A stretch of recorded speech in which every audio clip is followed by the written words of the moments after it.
n'y a pas un jour où je ne pense pas à votre père. Je revois toujours ce moment, cette image de tes parents, la première fois que je les ai vus. C'était dans l'appartement de la rue Monge, juste avant Noël. Votre père était perché sur un escabeau. Il installait des guirlandes sur un immense sapin. Enfin, il essayait. C'était une catastrophe. Françoise riait. Ça l'amusait de voir votre père s'en mêler les pinceaux. Il y avait entre eux une complicité incroyable. Quelque chose de vraiment magique. J'avais jamais vu ça avant. Ce jour-là, tes parents m'ont accueilli. Vous m'avez tous accueilli. Vous m'avez donné votre amour, votre amitié, et ça sans compter. Sans jamais rien demander en retour. Jamais.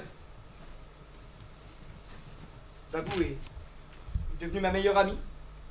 Un prolongement de moi-même. Toi, Vincent, tu m'as protégé. Tu t'es toujours foutu de ma gueule, hein.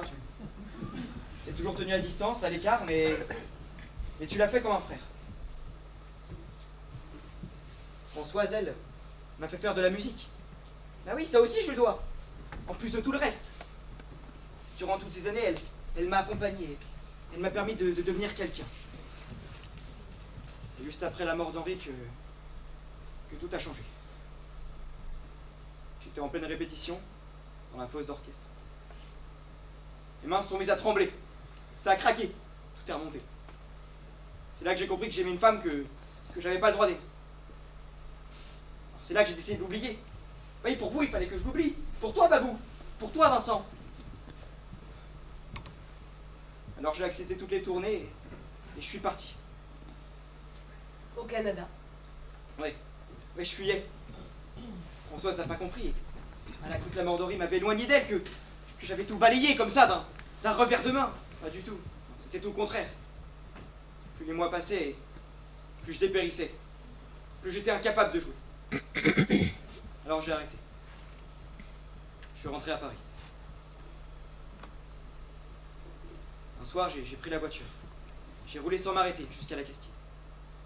Il fallait que je la voie. Il fallait que je lui parle. Je ne pouvais plus garder tout ça pour moi. Je suis arrivé à l'eau. La maison était plongée dans le brouillard. On n'y voyait pas à 2 mètres. Il y a eu un bruit de ferraille, un bruit de porte et Françoise est apparue. Elle n'avait pas l'air surpris, non. Elle m'a juste fait signe d'approcher. Comme si elle m'attendait.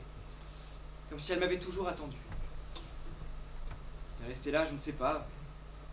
1 minute peut-être. L'un face à l'autre, dans le froid. J'étais épuisé, vidé, mais j'étais bien.